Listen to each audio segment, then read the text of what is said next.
But what else can we do to make something more painterly? We're going to be analyzing this kind of stuff later on with more master studies and analysis. But real quick, I just want to point out that in any given composition, let's say here's our sphere. It could be a portrait or, I don't know, a prop design. I usually like to pick 3 areas to be the focal point. So we have the first read could be there. Another thing could be over here. And then another thing could be there. Well, no, maybe right here because it's in the light, right? So it could be like the focal point, I guess cluster is right there and something over here to offset it. Everything else does not have to be in focus, especially stuff that is dark like this and it's already kind of closer to the value of the background because it's darker, obviously. So what I'm going to do as a painter, grab that mixer brush and say, I don't need these edges to be so sharp. We're not looking at them anyway. And now by doing that, we're bringing focus to those areas that we circled.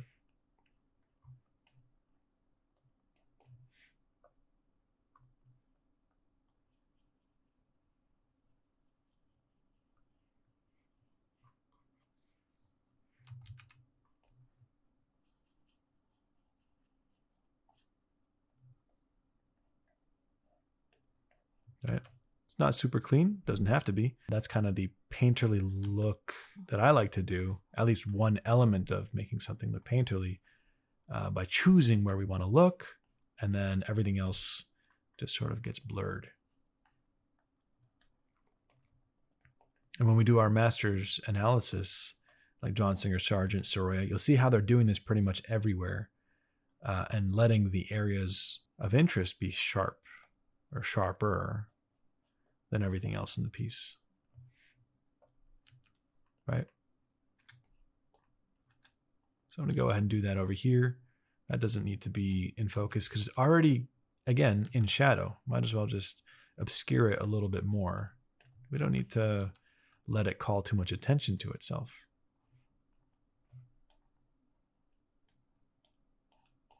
And of course, where you place these blurs, in this case, we did it here, here, here, and here.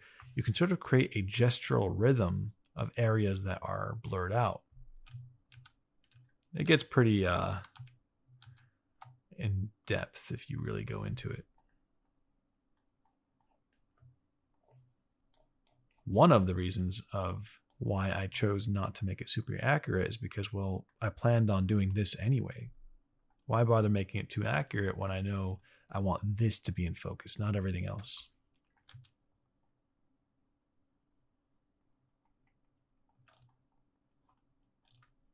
So in this case, all this stuff in shadow doesn't need to be sharp. You could even let it blend in with the background a little bit like that. And that, by the way, is what we call lost edge.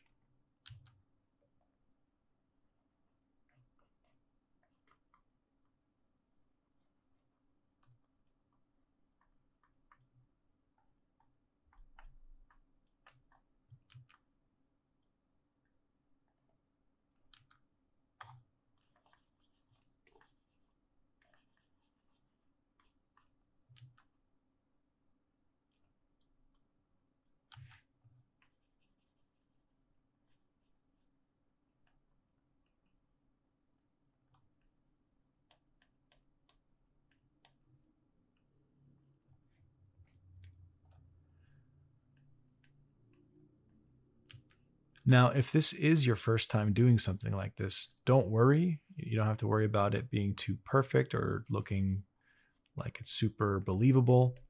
As long as you keep doing it, you'll get used to it and you'll get better at it.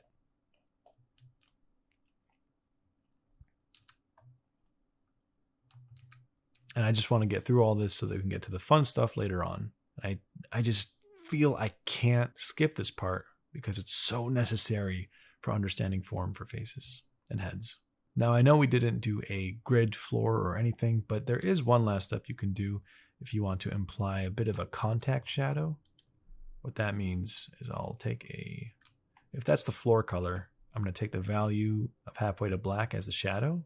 and make a new layer. And where this thing is sitting, I'm just going to just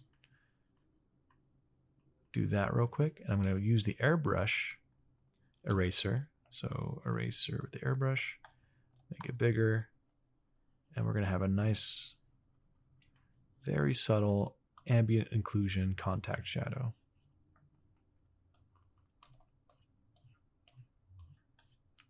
Now when you zoom out, it feels nice and realistic. You don't have to do that, but it is one extra step that you can do to make it look and feel a little bit nicer. You could also use the lasso tool for that.